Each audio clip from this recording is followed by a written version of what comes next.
안녕하세요. 하루 필수 말씀 충전 하필 큐티 조종환입니다.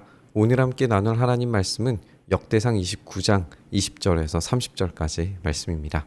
다윗이 온 회중에게 이르되 너희는 너희 하나님 여호와를 송축하라 하매 회중이 그의 조상들의 하나님 여호와를 송축하고 머리를 숙여 여호와와 왕에게 절하고 이튿날 여호와께 제사를 드리고 또 여호와께 번제를 드리니 숫송아지가 1000마리요 순양이 1000마리요 어린 양이 1000마리요 또 그 전제라 온 이스라엘을 위하여 풍성한 제물을 드리고 이날에 무리가 크게 기뻐하여 여호와 앞에서 먹으며 마셨더라. 우리가 보는 것처럼 이 다윗이 하나님을 예배하고 송축하는 과정이 이제 있고 그 이튿날 그러니까 예배가 이틀 동안 이루어지고 있는 것을 우리가 볼 수 있어요. 그리고 여호와 왕에게 절하는 것과 또 이제 솔로몬이 왕이 되는 과정이 함께 그려져 있는 것을 우리가 볼 수 있습니다. 그래서 예배와 왕위 등극이 함께 이루어지고 있는 것을 우리가 볼 수 있어요. 이게 이제 중요한 이유는 이런 거죠. 무엇이 더 우선적인가? 왕위 등극을 통하여서 왕권이 교체되고 왕권을 강화하는 이런 게 핵심이 아니라 하나님을 예배하는 것이 훨씬 더 중요한 가치를 가지고 이게 우선하는 거죠. 그리고 예배가 우선하고 또 왕위 등극조차도 예배를 통하여서 이루어지는 겁니다. 그래서 하나님께서 왕으로 삼으시고 하나님께서 모든 이스라엘의 주도권을 가지신 진짜 참된 왕이시라는 것을 이것을 통하여서 우리가 살펴볼 수 있는 거예요. 그래서 하나님과 인간 사이의 관계를 왕이 이제 중재하는 듯한 모습이 보여지죠. 다윗이 마치 제사장이 되는 것처럼 하나님과 인간 사이에서 이 풍성한 제물을 드리도록 만들고 그 다음 왕을 세우고 그것을 통하여서 하나님께서 진짜 주인이시다라고 하는 것을 끊임없이 보여주는 모습을 우리가 보게 됩니다. 다윗이 이런 모습을 보여줄 때에 우리가 계속 이제 떠올리는 건 뭐냐면 다윗은 마치 제2의 모세 같은 느낌이다 라고 하는 걸 계속 생각하게 돼요. 이 다윗의 최후를 봤을 때에도 이런 모습을 다시 한번 확인을 해보게 될 겁니다. 솔로몬이 여호와께서 주신 왕위에 앉아 아버지 다윗을 이어 왕이 되어 형통하니 온 이스라엘이 그의 명령에 순종하며 모든 방백과 용사와 다윗 왕의 여러 아들들이 솔로몬 왕에게 복종을 하게 됩니다. 여호와께서 솔로몬을 모든 이스라엘 목전에서 심히 크게 하시고 또 왕의 위엄을 그에게 주사 그 전 이스라엘 모든 왕보다 뛰어나게 하셨다 이렇게 이야기하고 있습니다. 여기에서 강조되는 것은 여호와께서 주신 여호와의 위엄을 허락하셨다라고 하는 부분이 강조가 되고 있습니다. 여호와께서 주신 것 또 여호와께서 형통하게 만드신 것 결국에는 하나님께서 솔로몬의 아버지로서 일하실 겁니다.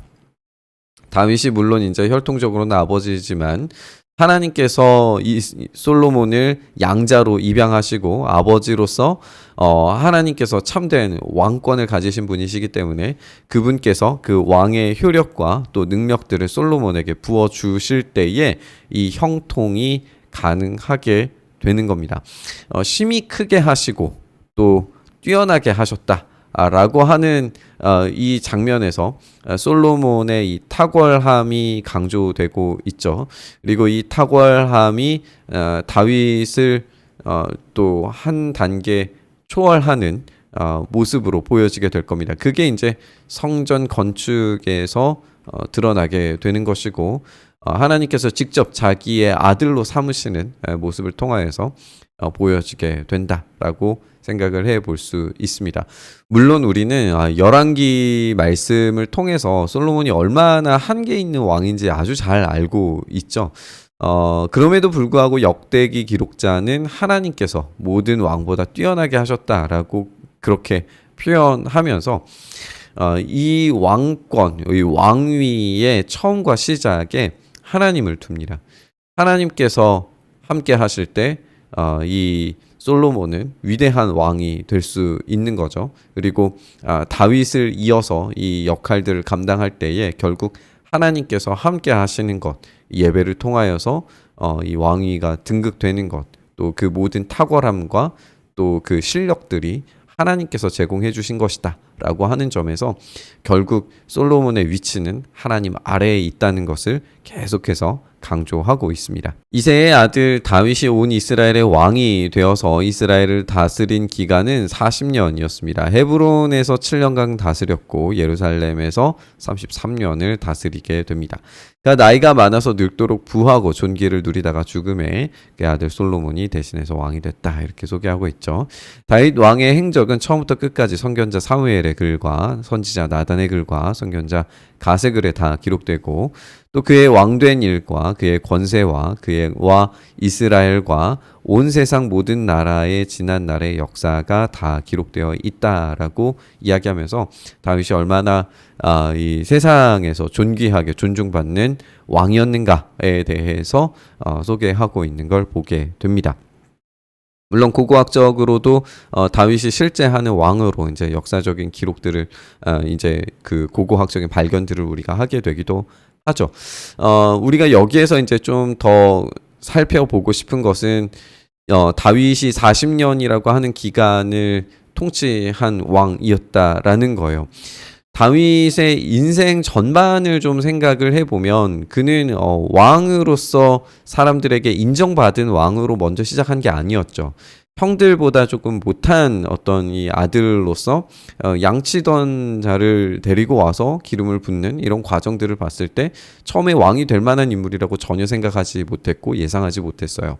그리고 사울에게 있어서 다윗은 늘 언제나 자격지심을 불러일으키는 그런 인물로 소개됐고 또 그렇게 서로 갈등했고 또 다윗은 끊임없이 피할 수밖에 없는 도망칠 수밖에 없는 도망자의 인생이었습니다. 그러니까 왕으로서 40년 인생을 살기 전에 굉장히 이 도망자로서의 이야기 약간은 좀 이제 실패한 인생처럼 보여지는 그런 이야기들이 꽤나 길게 있었다는 걸 우리가 알 수 있어요.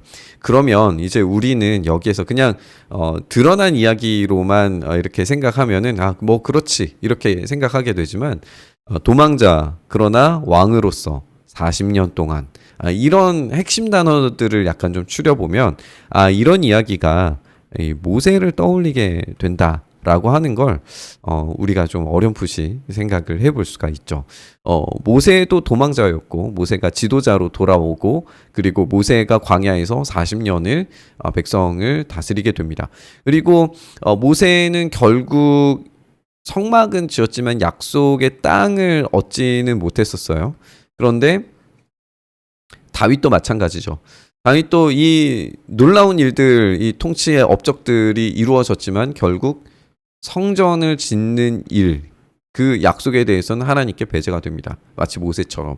그러니까 지금 이 이야기가 그냥 단순히 7년간 또 33년간 다스린 횟수를 합쳐서 40년이다 이렇게 읽는 것보다는 다윗이 모세처럼 그렇게 놀라운 일들 또 하나님의 말씀을 어떻게 적용할 것인가에 대해서 깊이 경험한 인물이었다라고 하는 점을 우리가 생각을 해보면서 우리에게 좀 적용을 해보면 이런 다윗이라고 할지라도 결국에 하나님께서 모든 것을 다 이루어 주시는 건 아니었구나 라는 걸 한번 좀 생각을 해봤으면 좋겠어요.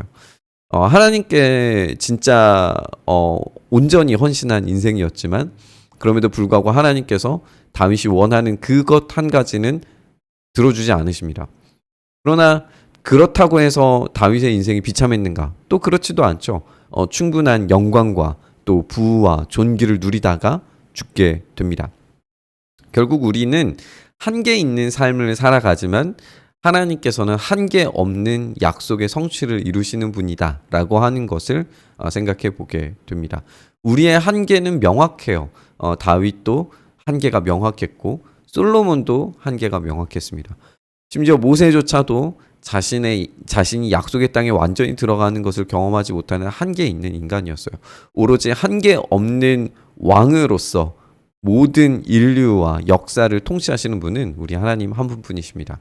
이것을 생각할 때에 우리의 인생에 잘 풀리지 않는 문제들이 있다. 그것을 염려하지 않아도 좋을 것 같습니다. 왜냐하면 우리 주님께서 한계없는 약속의 성취를 이루시는 분이시기 때문에 그렇습니다. 우리가 함께 이야기 나눈 것처럼 다윗의 이런 통치의 마지막은 정말 아름답고 영광스럽게 마무리되는 것을 보게 됩니다. 하지만 여전히 하나님께서 왕이 되시고 하나님께서 그 다음 왕마저도 하나님께서 다스리심 안에 두도록 세밀하게 정말 노력하고 애쓰고 수고했다라고 하는 점을 우리가 살펴보게 되는 것 같습니다. 이렇게 약속 안에 머물기 위하여서 몸부림쳤을 때 하나님께서 그 약속을 다윗의 가문을 통하여 신실하게 일하셔서 다윗은 한계 있는 약속의 성취를 맛본 것 같아 보이지만 하나님의 한계 없으신 약속으로 말미암아 진짜 참된 약속의 성취는 건물로서의 성전이 아니라 예수 그리스도 그 가문의 성취로서 온전히 이루어졌다는 사실을 우리가 보게 됩니다. 결국 하나님의 약속은 신실하게 지켜지고 맙니다. 우리의 삶, 우리의 인생 가운데 하나님께서 응답하시지 않는 것 같아 보여도 하나님의 가장 좋은 것으로 우리의 삶에 응답하시는 분인 줄 믿습니다. 우리 다윗처럼 끝까지 우리의 인생의 마무리까지 주님만 신뢰하며 달려갈 수 있는 인생 되기를 간절히 바라고 소망하면서 묵상의 자리로 나아가시죠. 주님, 그렇게 신실하신 주님을 온전히 붙들며 살아가게 하여 주시옵소서. 인생의 마지막까지 온전히 주님만 경외하며 살아가게 하시고 주님의 신실하심을 붙들고 우리의 인생에 다 이루어지지 않을지라도 주님께서 다 이루시는 놀라운 은혜를 경험하는 우리의 영원한 삶 되게 하여 주시옵소서. 그 일행하시기를 간절히 바라고 소망하며 우리 주님 예수님 이름으로 기도드리옵나이다. 아멘.